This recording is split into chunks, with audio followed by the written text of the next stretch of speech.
একজন দায়িত্বশীল মন্ত্রী, নাম বললাম না, যে আমরা গণভোট না মানলে নির্বাচন হইতো না, তার মানে যা কিছু মানছে শুধু নির্বাচন, রাষ্ট্র নিয়ে কারো ভাবনা ছিল বলে আমার কাছে মনে হয় না। সংবিধান জীবিত, তো সংবিধানকে পাশ কাটায় এত কিছু, একটা সরকার গঠন হয়ে গেল, এতগুলো আদেশ হয়ে গেল, কিন্তু জুলাই সনদ মানে অবৈধ। একটা লোয়ার কোর্ট চাপ দিয়ে তাকে বেল করে দিয়েছে। এটা তো সরকারের লোক টেলিফোন করছে।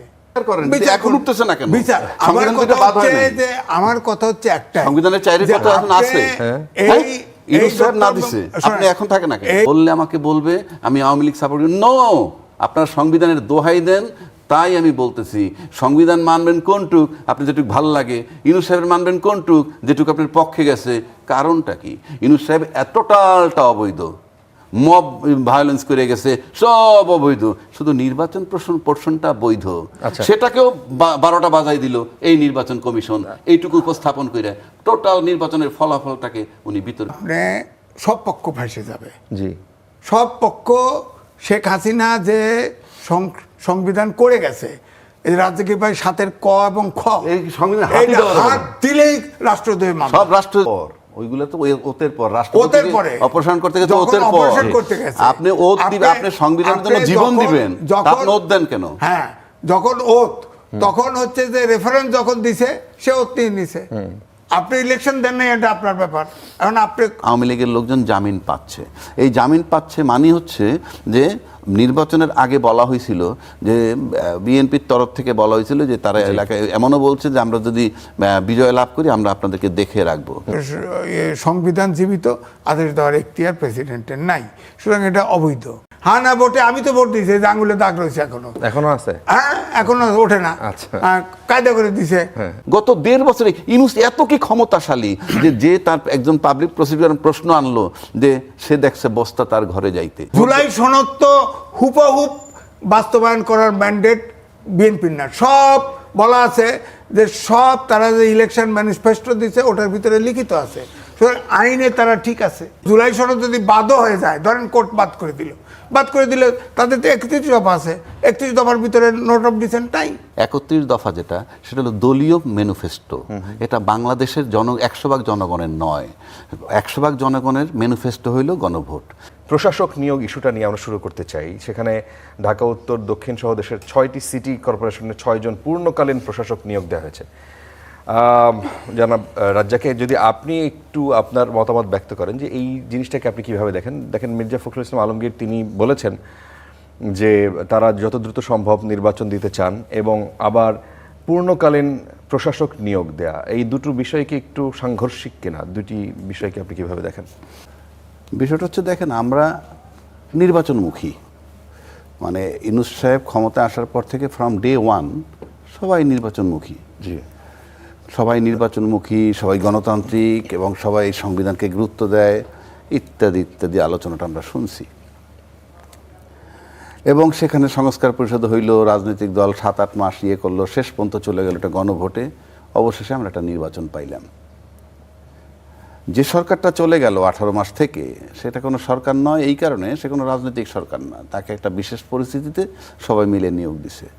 এবং এই ধরনের সরকার যখন হয়, কিংবা সামরিক শাসন যখন হয়, কিংবা অন্তর্বর্তীকালীন তত্ত্বাবধায়ক সরকার যখন থাকে, বা বিশেষ পরিস্থিতির সরকার থাকে যারা নির্বাচিত নয়, এই সমস্ত ক্ষেত্রে সাধারণত আপনার প্রশাসক নিয়োগ করে বিভিন্ন জায়গায়। জি, এবং ইউনূস সাহেব এসে কিন্তু সমস্ত নির্বাচিত প্রতিনিধি যারা ছিল, কাউন্সিলর সব বাতিল করে উনি প্রশাসক নিয়োগ দিছে, এবং সিটি কর্পোরেশন অফিসার দ্বারা কাউন্সিলরের কাজটাও চালাই আসতেছিল। এই সরকার, আবারও বলছি, নির্বাচনের জন্য দীর্ঘ 18 মাস তাদের শুধু নির্বাচন, তাহলে তারা তো নির্বাচিত সরকারের ক্ষমতায় বসলো। এবং সে খুব দ্রুত গতিতে, তড়িৎ গতিতে আপনি দেখেন 6টা সিটি কর্পোরেশনে পূর্ণ মেয়াদে প্রশাসক নিয়োগ দিলেন। তারপরে ওদের বরিশাল সিটি কর্পোরেশনে নিয়োগ দিয়েছেন, কাকে দিছে নাম বলার দরকার নেই, তারা দিছেন। এবং সব জায়গায় বসাইছেন কিন্তু ওনারা দলীয় লোক, তাদের দলের নেতা যারা, তাদেরকে বসাইছেন। পত্রিকা অলরেডি আসে না, এখানে কি আপনি প্রত্যাশা করেন যে অন্য দলের লোক তারা বসাবে? নট দ্যাট, সেটা পরের চ্যাপ্টার। আচ্ছা, আপনি যখন দলীয় লোকের বসাবেন, সাধারণত এই সমস্ত ক্ষেত্রে প্রশাসক নিয়োগ হয় আমলা থেকে, আচ্ছা, সাধারণত। আচ্ছা, কিন্তু আপনি দলীয় সরকার, নির্বাচিত সরকার ক্ষমতায় গিয়া আপনি দলীয় লোক বসাচ্ছেন, তো তো দলীয় লোক যখন আপনি বসাবেন, আপনার তো নির্বাচন প্রক্রিয়াটা ম্যান্ডেটরি। কেন ম্যান্ডেটরি? নির্বাচনের মাধ্যমে প্রক্রিয়া হইলে আপনি যে 6 জনকে বসাইছেন, সেই 6 জনই যে নির্বাচিত হবে ভোটে, তার তো কোনো গ্যারান্টি নাই। কেউ তো পরাজিত হতে পারে। তাহলে আপনি যে বসাই দিতেছেন, তাহলে তো আপনি নির্বাচনকে এড়িয়ে যাচ্ছেন। নির্বাচনকে এড়িয়ে আপনি দলীয় ব্যক্তিদেরকে বসাচ্ছেন। এখানে তো দলীয় লোক বসলে নির্বাচনের মাধ্যমে বসবে, আপনার কোনো উপায় নাই, আপনি এইভাবে বসাইতে পারেন না। আর যেহেতু প্রশাসক অলরেডি ওই সরকার বসাই গেছিল, সেক্ষেত্রে আপনি যদি 2 মাস 3 মাস 4 মাস পরেও নির্বাচন দেন, ওই প্রশাসক কিন্তু চালাইতে পারত। জি। এবং ওই প্রশাসক কি কারো পক্ষপাতিত্ব করবেন না? তর্কের খাতিরে বলছি, ধরা যাক কথা আছে যে ওই সরকারের মানে প্রিয় লোকদেরকে বসাইছে, কিংবা এনসিপিকে প্রেফার করে এই ধরনের লোক প্রশাসক নিয়োগ করছে, কিংবা আসিফ মাহমুদ ছিল এটার ভিতরে না। কিন্তু যখনই ক্ষমতার পালাবদল হয়ে গেল, তখন কিন্তু ওই লোকগুলা থরথর করে কাঁপবে, এটি স্বাভাবিক। যারা প্রশাসক, যাদেরকে নিয়োগ দেওয়া হয়েছিল, বরং তারা প্রশাসক থাকলে এই সরকারের অধীনে যতদিন পর্যন্ত নির্বাচন না হয়, ততদিন পর্যন্ত এই অ্যাডমিনিস্ট্রেটর যারা ছিল তারা থরথর করে কাঁপতো, অর্থাৎ কাজগুলো ভালো হতো। কিন্তু আপনি যখন দলীয় লোককে বসায় দিলেন, তখন কিন্তু সরকারকে দলীয় লোক এত কেয়ার করে না। কারণ প্রত্যেকের মর্যাদা তো একটা লেভেলের, একটা মেয়রের মর্যাদা মন্ত্রী লেভেলের, প্রতিমন্ত্রী বা মন্ত্রী লেভেলের। সুতরাং দলীয় লোক যখন বসায়, তখন আমরা বাইরে থেকে দেখি মন্ত্রী, মেয়র, কিন্তু তারা যখন এক টেবিলে বসে আড্ডা মারে, তখন মনে হয় যে 5 জন বন্ধু আড্ডা মারে। আপনি দেখবেন 5 জন এসপি যদি এক জায়গায় বসে একই কোর্স মেয়েদের আড্ডা মারে, তখন মনে হয় না এসপি, মানে স্কুল ফ্রেন্ড আড্ডা মারতেছে। বিষয়গুলো এইরকম। তো আপনি যখন এদেরকে নিয়োগ দিয়ে দিলেন, তখন তারা পরিষ্কার আপনার লোক হলো। নির্বাচনের মাধ্যমে তাদেরকে নিতে হবে। আপনি কিভাবে নিশ্চিত হইলেন যে নির্বাচন হলে সবাই জিতে যাবে? এরা না, সেই নিশ্চয়তা না, কিন্তু 1 নম্বর। 2 নম্বর হলো, আপনি যদি গণতান্ত্রিক প্রক্রিয়া বিশ্বাস করেন, তাহলে তো অপোজিশন লোক আছে, এবং তারা তো 31% ভোট পেয়েছে। জি। এই যে যারা 11 দলীয় জোট 31% ভোট পেয়েছে, তারা তো বঞ্চিত হচ্ছে, ভোটাধিকার থেকেও বঞ্চিত হচ্ছে, এবং আপনিও নিশ্চিত না যে আপনার লোক জিতবে কিনা। তবে আমার কাছে যেটা মনে হয়, যে নির্বাচনটা হয়ে গেছে, সেই নির্বাচনটার ভিতর থেকে তারা কিছুটা ভীত হয়েছে। কারণ 31% ভোট পাওয়াটা একটা অস্বাভাবিক ঘটনা এই আজকের যে 11 দলীয় জোট যারা পেয়েছে, এবং সেখান থেকে তাদের একটা ভীতি সঞ্চার হয়েছে বলে মনে হয়। কেননা 50টা সিটের খবর পাওয়া গেছে, 50-53টা সিট, যেটা 70 ভোট থেকে 5000 ভোটের ব্যবধান। সুতরাং হ্যাঁ, এটা একটা আতঙ্ক আমার কাছে মনে হচ্ছে। এবং আমার কাছে মনে হয় যে আমি সেট আপ করলাম, প্রশাসক নিয়োগ করার মানে হচ্ছে এই যে আমি সেট করলাম আমার লোক, তারা যদি প্লট তৈরি করতে পারে এবং নির্বাচনের পরিস্থিতি যদি তারা মনে করে যে নির্বাচন দিলে অ্যাবসলিউটলি তাদের পক্ষে যাবে, তখন এই নির্বাচন দিবে, নয়তো এটাকে প্রলং করবে। কারণ আপনি যখন 2/3 মেজরিটি পেয়ে যান, তখন কিন্তু আপনার কারো দিকে তাকাইতে হয় না। এই কারণে, তা না হলে 2/3 মেজরিটি পেয়েছেন বলেই এটা একটা সিমটম যে সরকার কোন দিকে যেতে পারে, সরকারের রাষ্ট্র পরিচালনার যে অ্যাটিটিউড বা চিন্তা ভাবনা, এটা রিফ্লেকশন এখানে। এবং আমার কাছে মনেই হয় যে এদেরকে বসানো হয়েছে প্ল্যাটফর্ম তৈরি করার জন্যে, যে যাতে তারা নির্বাচনের প্রশ্ন যদি আসে নিশ্চিত হওয়ার জন্য। তা না হলে আমি কোনো যুক্তি দেখি না, এবং এই গণতান্ত্রিক সরকারের সাথে কোনোভাবেই এটা মানায় না। কারণ আপনার নির্বাচনে বিশ্বাসী, নির্বাচন নিয়ে আপনার কথা। কিন্তু স্থানীয় সরকার মন্ত্রী কিন্তু বারবার বলছেন যে তারা দ্রুত নির্বাচনের জন্য তারা প্রস্তুতি নেবেন। আপনি প্রস্তুতি নেন না, আপনি 3 মাস পরে করেন। আপনার এখনই নিয়োগ দিতে হইলো কেন? যদি মনে করেন ইউনূস সরকার যাদের এখনই নিয়োগ না দিয়ে যেই প্রশাসকরা ছিলেন, তারা আগের সরকার, অর্থাৎ ডক্টর ইউনূস সরকারের ঘনিষ্ঠ মানুষ, অথবা যে আপনি বললেন আসিফ মাহমুদ সজীব ভুইয়া, তারা তাদের মতো করে বসিয়েছিলেন এবং তাদের নামে বিতর্কও ছিল। তাদেরকে রেখেই আপনি বলছিলেন তাদেরকে রেখেই এই সরকার চালাতে। না না না না, তাদেরকে যদি নাও রাখেন, আমি তো বলেছি সরকার যখন বদল হয়ে গেল, তারা যখন 2/3 মেজরিটি পেয়ে গেল, ওই প্রশাসক কিন্তু থরথর করে কাঁপবে। জি, সেই কারণে আমি বলছি তাদেরকে রাখতে পারতেন। আর যদি মনে করেন না তাও রাখবেন না, তাহলে আপনি প্রশাসক নিয়োগ দিলে সাধারণত আপনার আমলাদের ভিতর থেকে দেয়া হয়। জি, আচ্ছা, আপনি মাঝখানে একবার গণভোটের প্রসঙ্গ তুললেন। গণভোটের ফল সংশোধন হয়েছে, নিশ্চয়ই খেয়াল করেছেন আপনি। সেখানে ভোট কমেছে 10,73,000-এর বেশি। নির্বাচনী ফলাফল প্রকাশের 2 সপ্তাহ পর আবার এই গণভোটের ফল সংশোধন করে প্রজ্ঞাপন জারি করেছে নির্বাচন কমিশন। সেখানে খবরে বলা হয়েছে যে সংশোধিত ফলাফলে হানা ভোটের সংখ্যা কমেছে, সেই সঙ্গে বেড়েছে বাতিল হওয়া ভোটের সংখ্যা। তবে বিষয়টি নিয়ে কোনো ব্যাখ্যা দেননি নির্বাচন কমিশন। সংশোধিত নতুন ফলাফলের প্রজ্ঞাপন বলছে যে গণভোটে মোট ভোট পড়েছে 7,63,21,407টি। এর মধ্যে ভোট বাতিল হয়েছে 74,35,196টি। ফলে বৈধ ভোটের সংখ্যা দাঁড়িয়েছে 6,91,86,211টি।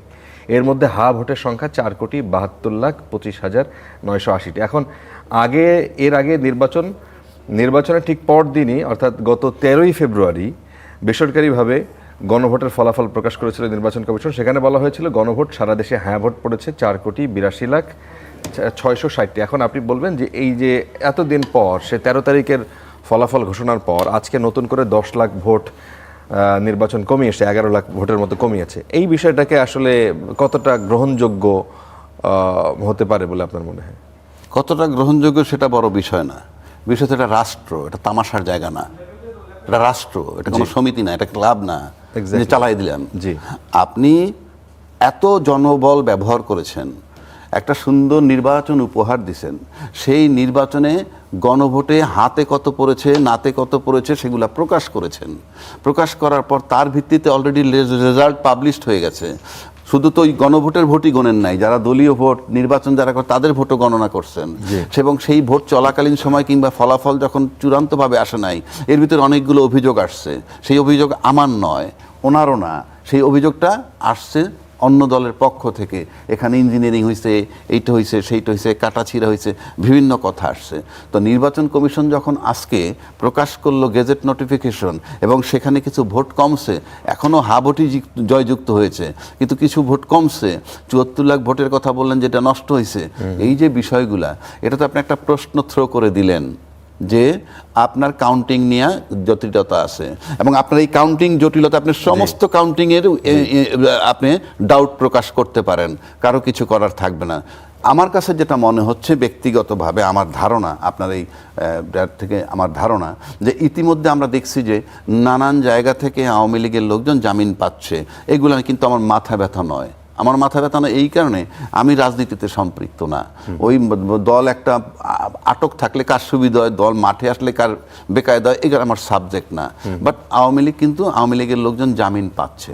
এই জামিন পাচ্ছে মানে হচ্ছে যে নির্বাচনের আগে বলা হয়েছিল যে বিএনপির তরফ থেকে বলা হয়েছিল যে তারা এলাকায় এমনও বলছে যে আমরা যদি বিজয় লাভ করি আমরা আপনাদেরকে দেখে রাখবো।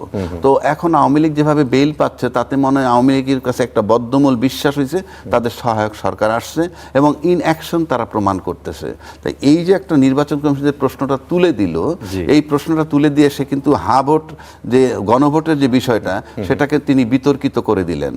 এবং এই বিতর্কিত করে দিলে এটা দিয়ে ইস্যু বানাইতে পারে যে কেউ, যে কোনো সময় আন্দোলনও হতে পারে। তার মানে একটা প্রশ্ন এখানে পরিষ্কারভাবে তোলার সুযোগ এবং নির্বাচন কমিশন খুব প্ল্যান করে সুপরিকল্পিতভাবে, যেহেতু ইউনূস সাহেব নাই, চলে গেছেন, আর প্রেসিডেন্টের ভাষণটা আমরা যেটা দেখেছি, তাতে মনে হয় যে এই গণভোট টনভোট প্রেসিডেন্টকে অনেকেই আমরা সমর্থন করি না। আমি আমার কথা বলছি না, তাদের ভাষায়। নির্বাচন কমিশন ইচ্ছা করে এরকম একটা প্রশ্ন তারা আপনি না ইচ্ছা করে যদি না করে থাকেন, আপনার তো দুইটা প্রশ্নই আসবে। সেদিন যে রেজাল্ট দিলেন সেটা কি, এখন যেটা বলছেন সেটা কি, এই যে প্রশ্নবিদ্ধ করলেন, এবং সে সিকিউর থেকে, মানে এরকম একটা প্রশ্ন তোলার সাহস থাকে কেমনে, যখন সে মনে করে যে আই এম সেফ না হইলে এই ঘোষণা সে করতে পারে না। আচ্ছা, জনাব এম এ আজিজ, আপনি বোধহয় এই জিনিসটা শুনছিলেন যে আজকে, মানে আমার প্রশ্ন ছিল যে আজকে নির্বাচন কমিশন যে গেজেট প্রকাশ করেছে, সেখানে 10,73,000-এর বেশি মানে ভোটকে তারা কম দেখিয়েছে। এই বিষয়টা নিয়েই কথা হচ্ছিল। এখন আপনি কি বলবেন যে তিনি বলছিলেন যে নির্বাচন কমিশন নিজেরাই হয়তো এই জিনিসটা তারা করেছে, ইচ্ছা করে তাদেরকে প্রশ্নবিদ্ধ করেছে, আপনার কি মনে হয়? দেখেন, এটা হতে পারে যে তখন তো ফাইনাল চূড়ান্ত ছিল না, এখন চূড়ান্ত। কিন্তু আমার কথা হচ্ছে যে চুরির তো একটা মহাবিদ্যা আছে। ধরেন যা রেজাল্ট আছে ওইটি যদি প্রজ্ঞাপনে আসতো, তাহলে রাজনৈতিক অঙ্গনে কিন্তু এই ক্রাইসিসটা তৈরি হতো না। এখন তো মনে হচ্ছে যে অভিযোগ করছে, ইতিমধ্যে কিন্তু জামাতের 3 সেটে অভিযোগ দিয়েছে যে ওখানে কারচুপি হয়েছে, তখন এটা কিছুটা বৈধতা আনঅফিশিয়ালি পায় না, একটা জনশ্রুতি তৈরি হয় যে এখানে যদি ভোট গণনা সঠিক না হয়, ওখানে তাহলে ভোট গণনা এখানেও ইয়ে থাকতে এক পারে, জায়গায় অমিল জটিলতা থাকতে হলে আরেক জায়গায় হয় নাই, গ্যারান্টি কি? তো এটা আমার মনে হয় এখন ফাইনাল স্টেজে, এখন সংসদ বসবে কি বসবে না, সংসদে জুলাই জাতীয় সনদ অ্যাকসেপ্ট হবে কি হবে না, এই পর্যায়ে আছে। এই পর্যায়ে এটা ক্রাইসিসটা অ্যাভয়েড করতে পারতো আমার মনে হয় দেশের স্বার্থে। এখানে তো একবার ঘোষণা করে ফেলছে, এটাকে চেঞ্জ করে ভোট কমায় দিয়ে লাভ হলো কি? তাতে তো রেজাল্ট একই হলো, রেজাল্ট তো আর এরপর হয় নেই। আচ্ছা, আবার ধরেন জামাত ইসলাম যে অভিযোগ দিচ্ছে 3টে সিটে কারচুপি হয়েছে, তা আবার কোর্ট বলছে তাড়াতাড়ি করে কারচুপি করছে, এটার ব্যালট পেপার টেপার সব জমা নাও, কাস্টডি নাও। কিন্তু এখন প্রশ্ন হলো, ধরেন এই 3 সিটে জামাত পেয়েই গেল, তাতে তো রেজাল্টে হেরফের হচ্ছে না, two-third majority নষ্ট হচ্ছে না। কিন্তু ক্রাইসিসটা অ্যাগ্রাভেট করবে।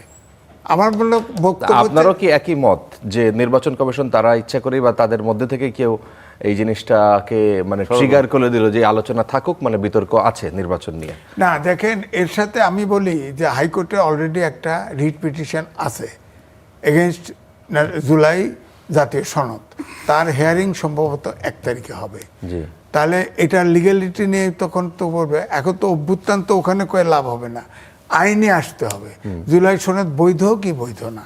হ্যাঁ, ধরেন ওটা বাতিল হলে একরকম, আবার ওটা পক্ষে রায় দিল যে বৈধ, বৈধ করার সুযোগ কম, এটা বরাবরই রাজকীয় জানে। আমি বলছি যে জুলাই সনদ আদেশ প্রেসিডেন্ট দিয়ে, সংসদ সংবিধান জীবিত, আদেশ দেওয়ার এখতিয়ার প্রেসিডেন্টের নাই, সুতরাং এটা অবৈধ।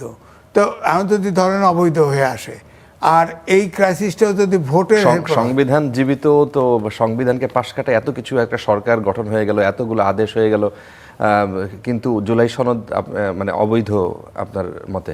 দেখেন, উনি লয়ার সুপ্রিম কোর্টের, জি, আমি বরাবর বলছি 106 অনুচ্ছেদের রেফারেন্স নিয়ে 148 অনুচ্ছেদ অর্থাৎ সংবিধান সম্মত রাখার জন্য ওথ নিয়েছে। এই সরকার যে সংস্কার করছে, এই সংস্কার করার ম্যান্ডেটই তো তাদের নাই। আর এই সংবিধান যেহেতু আছে, এটা সাংবিধানিক সরকার, এই সংবিধান জীবিত থাকা অবস্থায় কোনো প্রধান উপদেষ্টা বা রাষ্ট্রপতি কোনো আদেশ দেওয়ার এখতিয়ার নেই, যেটা মূল কোনো সাংঘর্ষিক হয় সংবিধানের সাথে। কিন্তু এই পুরো জিনিসটাই তো তাহলে বিতর্কিত একটা জায়গায় ছিল। এই সরকার যেভাবে গঠন হয়েছে, সরকার যেভাবে ওথ নিয়েছে, মানে অন্তর্বর্তী সরকার, এবং তারপরে এই জুলাই সনদ যেভাবে হয়েছে এবং যেভাবে পাশ হয়েছে, পুরো জিনিসটাই তো আসলে বিতর্কিত। মানে যদি ওই বিতর্কে মানে নতুন করে মানে প্রশ্ন তোলা হয় এবং তোলার সুযোগ তো ডেফিনেটলি থেকে যায়। না, দেখেন, যখন প্রথমে আপনার আর্মি চিফ তো দৌড়দৌড়ি করছে রাজনৈতিক দলদের নিয়ে, জি, তখন একটা পর্যায়ে কিন্তু আলোচনা ছিল জাতীয় সরকার করা, বলা হয় যে বিএনপি এটা বাধা দিছে, একমত হয় নাই। তখন কিন্তু বিএনপির মহাসচিব বলেছে 3 মাস পরেই তো অন্তর্বর্তীকালীন সরকার হয়ে যাবে, ইলেকশন হয়, তো এখন দরকার কি জাতীয় সরকার, এইটা বলছে। এইটা কিন্তু আলোচনায় আসে নাই, আলোচনা আসছে জাতীয় সরকারটা, কারণ সংবিধানে আছে 3 মাস পরে নির্বাচন দিতে হবে, সংসদ ভেঙে গেলে অথবা সংসদ না থাকলে 3 মাস পরে। যদি ইলেকশন কমিশনের কোনো সমস্যা হয় তাহলে আরও 3 মাস হতে পারে। আচ্ছা, তো ওই সময় দেখেন 7 তারিখে আপনি দেখেন পল্টনে জনসভা করে নির্বাচন চাইছে বিএনপি 7 তারিখে। 7 তারিখ ওটা অবশ্য 5ই আগস্টে পরিবর্তন, 8 তারিখে সরকার আসছে, আগেই চাইছে, কিন্তু দাবিটা কিন্তু জারি রাখছে।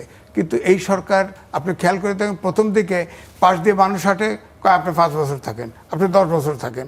অর্থাৎ এই সরকারের যে ইমপ্রেশন, যে ধারণা তৈরি হয়েছিল যে সরকার ক্ষমতা থেকে যেতে চায় না। আর ডক্টর মোহাম্মদ ইউনূস সবসময় যত কথা বলছে তবে কিন্তু ছাড়া কোনো কথা বলে নাই, যার ফলে তার কি করবে এই আস্থাটাও তৈরি করতে পারে নাই। তিনি পলিটিশিয়ান মতো দেশও চালান নাই। আপনি যেটা বললেন যে রাষ্ট্রপতির যে বক্তব্য ছাপা হয়েছে, হ্যাঁ, তো ওখানেও তো সংবিধান প্রধান উপদেষ্টা ভায়োলেট করছে। সাংবিধানিক দায়িত্ব, চুক্তি হইলে বা বিদেশ সফর হলে প্রেসিডেন্টকে ব্রিফ করা, কোনোদিন ব্রিফ করেন নাই, কোনোদিন দেখা হয় নাই। এই অন্তর্বর্তীকালীন সরকারের সময়ে প্রেসিডেন্টের সাথে কখনো প্রধান উপদেষ্টা দেখা করেন নাই, এমনকি তার শেষে তার প্রেস উইংয়ের 3 জন তাদেরকে উড্র করে নেয়া, এটা ডিপ অ্যান্ড ডাম বানা ফেলাইছে। তো এই জন্যে বলছি যে উনিও তো এখন যদি ধরেন একটা প্রশ্ন আসে যে রাষ্ট্রপতি এইভাবে বাইরের গোপন কথা পরে জানাইলো কেন? ব্যাপারটা যদি এই হয় তাহলে তো ফাঁসবে দুইজনই। প্রধান উপদেষ্টা সাংবিধানিক হয়তো প্রেসিডেন্টের সাথে দেখা করে নাই, সে তো বলছে আমি সাংবিধানিক ব্যবস্থা রক্ষা করার জন্য আমি এত কিছু সহ্য, বহুত বর্ণনা দিছে। সুতরাং আমি বলতেছি যে এইটা অভ্যুত্থানের যে শক্তি, এই শক্তিরে একমত হয়ে এই সমস্যার সমাধান করতে পারে। কোর্টে গেলে এটা আমার মনে হয় আমাদের একটা বিপদে পড়তে হবে। আচ্ছা, তো কোর্টে অলরেডি একটা রিট পিটিশন হয়েছে রাজ্জাকে, আপনি যদি এই বিষয়টা নিয়ে বলেন, আপনি নিজে আইনের মানুষ, আপনি আরও ভালো ব্যাখ্যা করতে পারবেন যদি এই টোটাল প্রক্রিয়া মানে অন্তর্বর্তী সরকার যেভাবে গঠন হয়েছে এবং জুলাই সনদ যেভাবে হয়েছে, যেহেতু সংবিধান, তিনি বলছেন যে সংবিধান জীবিত, কিন্তু জুলাই সনদে স্বাক্ষর করবে কে? জুলাই সনদে কিভাবে কি প্রক্রিয়ায় স্বাক্ষর হতে পারে? কিন্তু এই দেশে একটা গণ অভ্যুত্থান হলো, এতগুলো মানুষের মৃত্যু, এত স্যাক্রিফাইস এবং একটা পুরো জিনিসটা ভেঙে চুরে একটা নতুন কাঠামো তৈরির মধ্য দিয়ে একরকমের হজবরল ছিল, সেটা পরিষ্কার। কিন্তু রাজনৈতিক দলগুলো আবার একমত হয়ে তারা কিন্তু এই জিনিসটা অন্তর্বর্তী সরকারের গঠনটা এইভাবে করলো, যেভাবে হোক বিতর্ক ছিল। কিন্তু সেই জায়গায় নতুন করে এই বিতর্ক মানে এই গণভোট নিয়ে একই সাথে জুলাই সনদ নিয়ে একটা বিতর্ক তোলার সুযোগ নতুন করে কি তৈরি, মানে প্লট রেডি কিনা? ধন্যবাদ আপনাকে এবং আমার সহালোচক আজিজ ভাই। আসলে দেশটা একটা তামাশার জায়গায় আছি আমরা, বুঝছেন? স্রেফ তামাশা ছাড়া আপনি যদি রাষ্ট্র গঠন করতে চান, সবাই একমত হবেন না কেন? কি দ্বিমতটা হওয়ার কারণটা কি? আপনি জুলাই অভ্যুত্থান হয়েছে বলে আজকে নির্বাচন হয়েছে। জুলাই অভ্যুত্থান না হলে তো 2029 সালে নির্বাচন হইতো। এটা তো মাথায় রাখতে হবে। This is the reality. এখন জুলাই অভ্যুত্থান কে করছে? এখন প্রেসিডেন্টের সাক্ষাৎকার এস্টাবলিশ করে দিয়েছে জুলাই অভ্যুত্থান শুধুই ছাত্ররা করছে। কারণ প্রেসিডেন্ট কি বলছে সাক্ষাৎকারে? কি বলছে? যে বিএনপি আমাকে সহযোগিতা করছে, মানে তা না হলে সে ক্ষমতা থাকতে পারতো না। তার সাথে 3 বাহিনী তাকে সহযোগিতা করছে, পরিষ্কার করছে। তো সে তো মনে করছে যে একটা বাহবা নিল সুন্দর কথা বলে, আসলে এখন সে বিএনপির পক্ষপাতিত্ব চাচ্ছে। সে তার স্বপ্ন লোভ আছে এখনো। সে বলছে অলরেডি আমাকে যদি বিএনপি বলে আমি থাকবো, এবং তিনি বেশ ফুরফুরা মেজাজে আছেন। এবং সে বলতে, তাহলে বিএনপি যখনই তাকে শেল্টার দিছে, তার মানে তাকে তো ছাত্ররা তাকে সরাইতে চাইছে। তখন বিএনপি চাওয়া মানে বিএনপি জুলাই অভ্যুত্থানে নাই, সেটা সে এস্টাবলিশ করছে।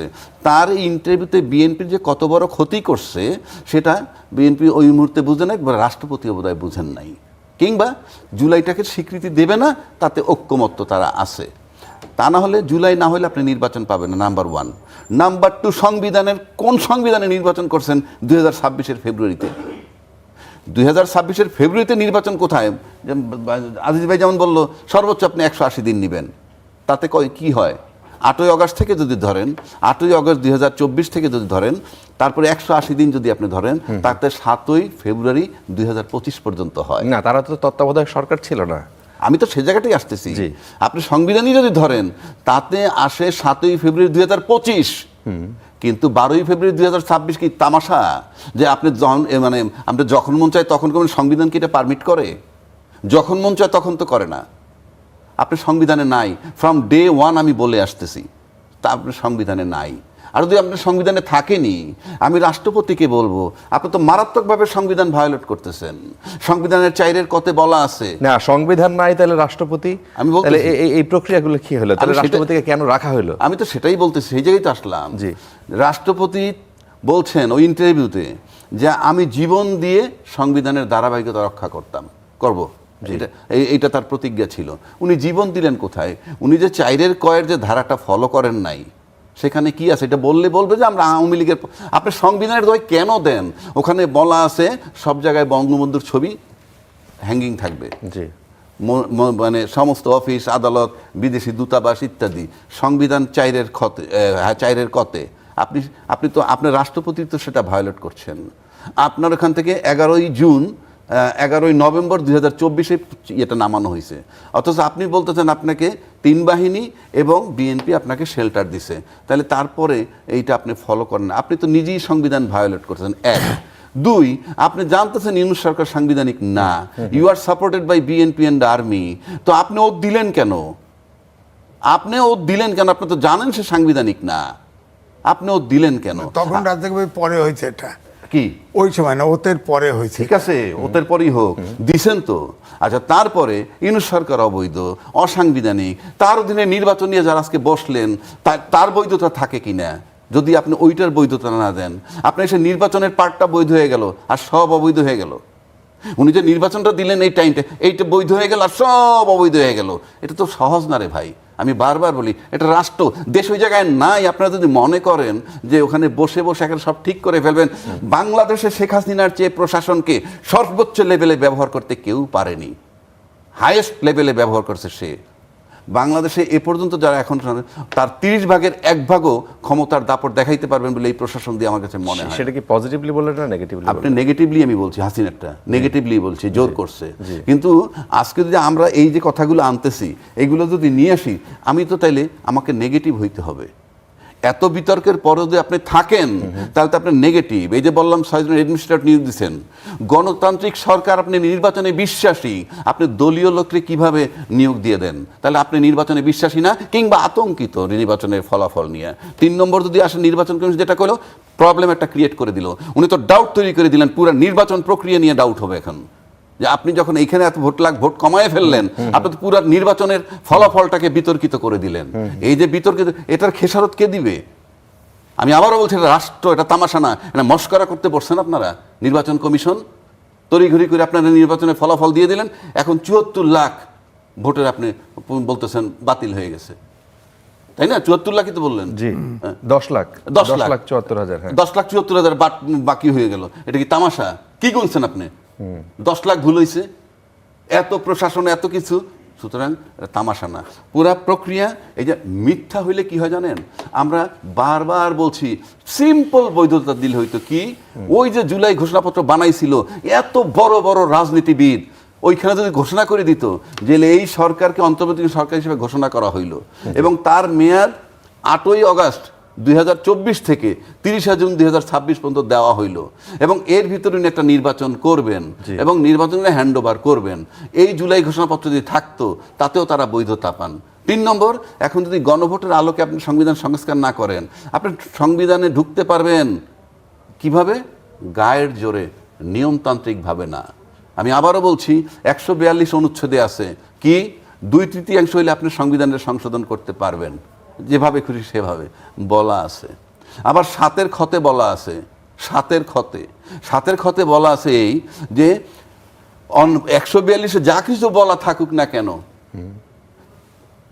এই প্রথম ভাগের, সংবিধানের প্রথম ভাগ, দ্বিতীয় ভাগ, আরো কতগুলা জায়গায় কোনো পরিবর্তন করতে পারবেন না। সেই প্রথম ভাগের ভিতরে পড়ছে 4-এর ক, যে বঙ্গবন্ধুর ছবি সবসময়, শেখ মুজিবুর রহমানের ছবি সর্বোচ্চ ঝুলন্ত থাকতে হবে। কিন্তু আপনি এগুলি পরিবর্তন করতে পারতেছেন না। অথচ রাষ্ট্রপতি ভায়োলেট করতেছে, নির্বাচিত সরকার এখন যারা সংবিধানের দোহাই বারবার দিতেছে, তারাও কিন্তু একইভাবে সংবিধান ভায়োলেট করতেছে 4-এর ক মোতাবেক। এটা বললে আমাকে বলবে আমি আওয়ামী লীগ সাপোর্ট। নো, আপনারা সংবিধানের দোহাই দেন, তাই আমি বলতেছি সংবিধান মানবেন কোনটুক আপনি যেটুক ভালো লাগে, ইউনূস সাহেবের মানবেন কোনটুক যেটুক আপনার পক্ষে গেছে। কারণটা কি? ইউনূস সাহেব টোটালটা অবৈধ, মব ভায়োলেন্স করে গেছে, সব অবৈধ, শুধু নির্বাচন পোর্শনটা বৈধ। সেটাকেও 12টা বাজাই দিল এই নির্বাচন কমিশন, এইটুকু উপস্থাপন করে টোটাল নির্বাচনের ফলাফলটাকে উনি বিতর্কিত করে দিলেন। আচ্ছা, জনাব এম এ আজিজ, আপনি কি এই বিষয়টা নিয়ে বলবেন যে আপনি কোনটুকু মানবেন? যেটুকু ধরেন পক্ষে গেছে সেইটুকু মানবেন, নির্বাচনটাকে কি বলবেন? না, 1 নম্বর হচ্ছে যে এই যে 6 মাসের নির্বাচন হয় নাই, এটা জবাবদিহি করে ডক্টর ইউনূস। কেস হলে, মামলা হলে সে ক্ষমতায়, সে ছবি নেওয়া হয়েছে বঙ্গবন্ধুর, এই ছবি তো থাকার কথা ছিল। ছবি একজন লেডি উপদেষ্টা ভ্রমণ করতে গেছে, যা এমবেসিতে ছবি দেখছে, ওখান থেকে সব ছবি নামাই দিছে। কেন তার বিচার হবে না? সংবিধান ভায়োলেট করছে। আমি একমত, আপনি বিচার করেন, এখন উঠতেছে না কেন বিচার?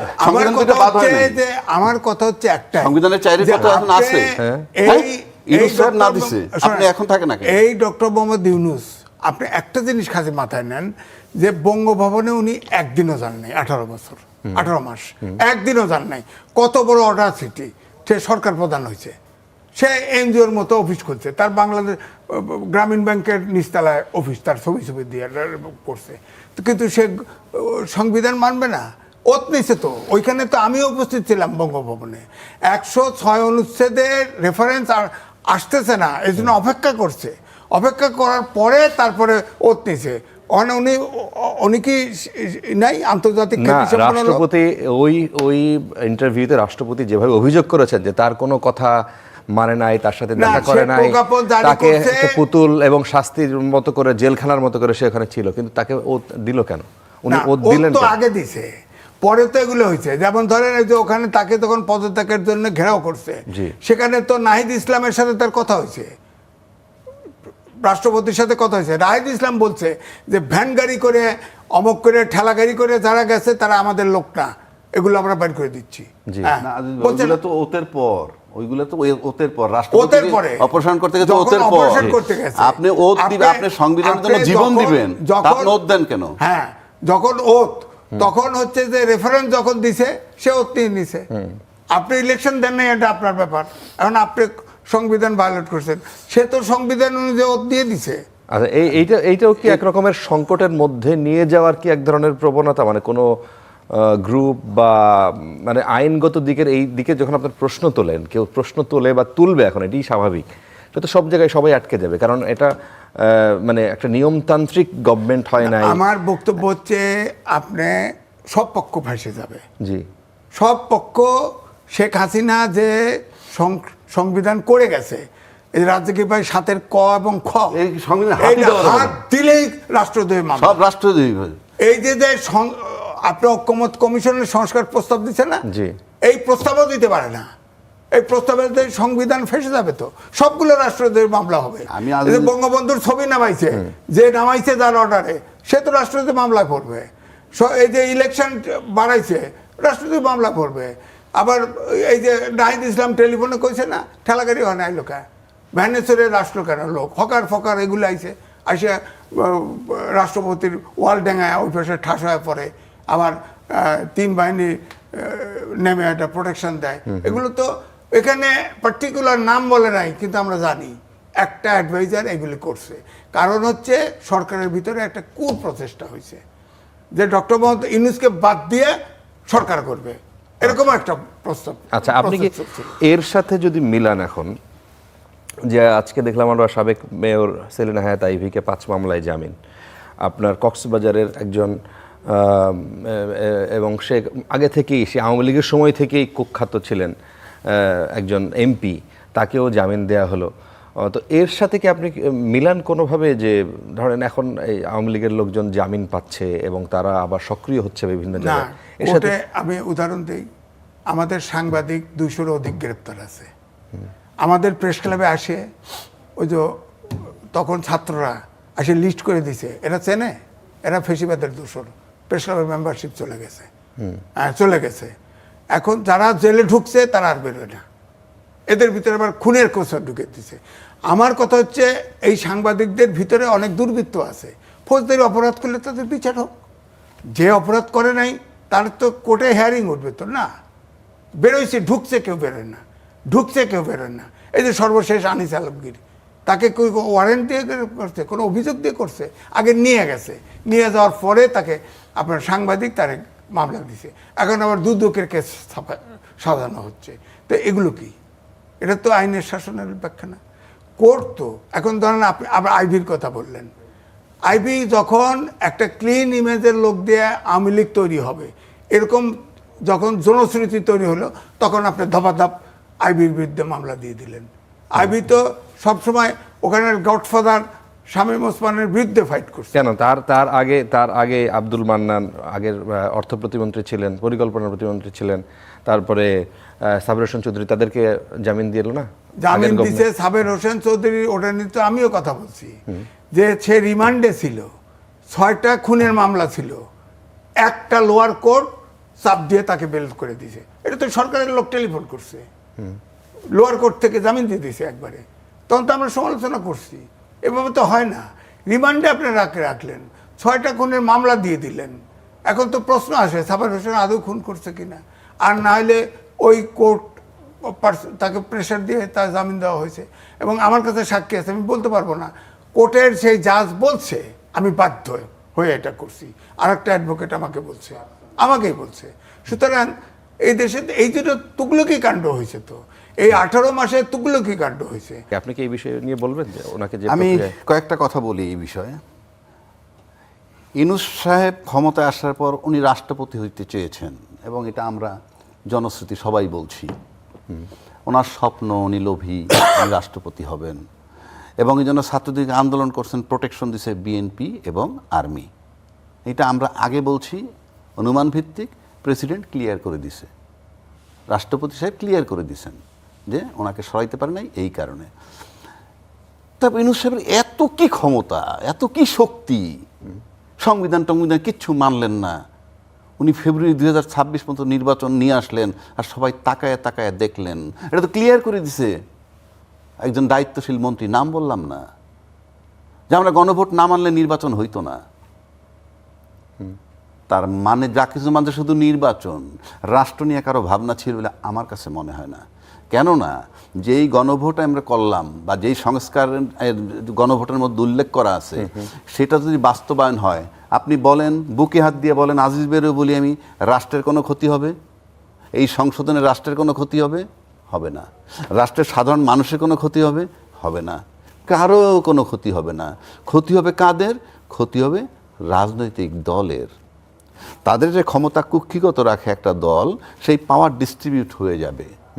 একই ব্যক্তি একই সময় প্রধানমন্ত্রী, একই সময় পার্টির প্রধান এবং একই সময় দলনেতা, কিংবা দুইবার বেশি থাকবে পারবে না এইসব। এখন বলে যে অনেকের ইয়ের ভিতরেই আছে সেই ম্যানিফেস্টো, সেটা অন্য কথা। এই গণভোটটা যদি বাস্তবায়ন হয়, গণভোটের আলোকে সংস্কার হয়, কোনো রাষ্ট্রের ক্ষতি নেই, জনগণের ক্ষতি নেই, ক্ষতি শুধু রাজনৈতিক দলের, তাদের কুক্ষিগত পাওয়ারটা থাকবে না। এবং সেগুলোও তারা মেনে নিচ্ছে তখন, কি জন্য?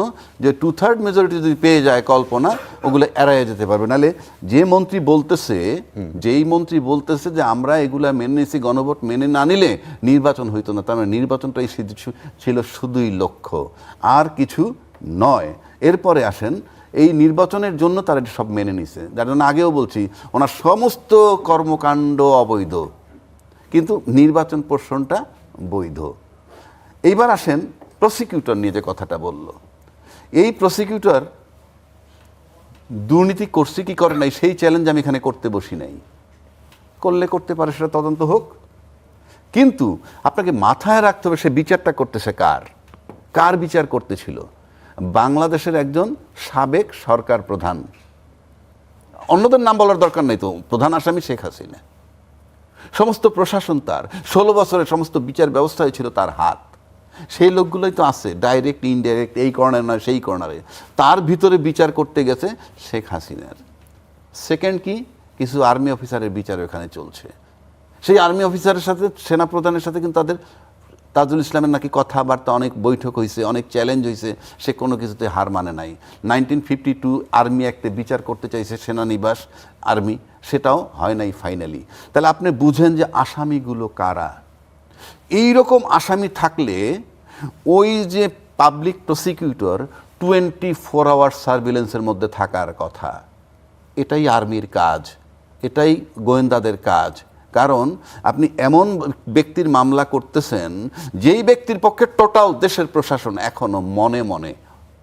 সেইখানে তাজুল ইসলামের ওই চিফ প্রসিকিউটরের ইঞ্চি পর্যন্ত সিসি ক্যামেরা কিংবা সার্ভিলেন্সের অধীনে ছিল বলে আমি মনে করি এবং আমি জানি। সেখানে আপনি গত 1.5 বছরে ইউনূস এত কি ক্ষমতাশালী যে তার একজন পাবলিক প্রসিকিউটর প্রশ্ন আনলো যে সে দেখছে বস্তা তার ঘরে যাইতে, কি ভয়টা ছিল কোথায়?